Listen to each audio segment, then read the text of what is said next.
வைகுண்ட ஏகாதசி என்றால் என்ன அப்படின்னு தெரியுமா? இந்த டிசம்பர் 30ஆம் தேதி உத்தர தரிசனத்தை காண உங்கள் அருகில் உள்ள விஷ்ணு கோவிலுக்கு செல்லுங்கள்.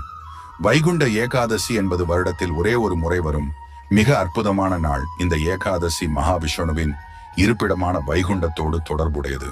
இந்த நாளில் கட்டுப்பாடு, விரதம், காத்திருப்பு மற்றும் ஒழுக்கம் ஆகியவற்றின் முக்கியத்துவத்தை பற்றி பழங்கால மரபுகள் பேசுகின்றன.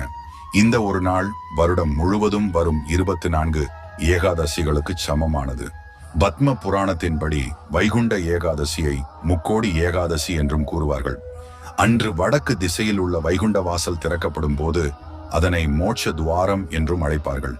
அந்த சமயத்தில் முக்கோடி தேவர்களும் இந்த வைகுண்ட வாசல் வழியாக ஸ்ரீ மகாவிஷ்ணுவை தரிசிக்க செல்வார்கள். முக்கோடி தேவர்களும் இணைந்து கொண்டாடும் ஒரே ஏகாதசி இந்த வைகுண்ட ஏகாதசி ஆகும். இந்த ஒரு நாளில் கோவிந்தனை தரிசித்தாலோ அல்லது மனதார நினைத்தாலோ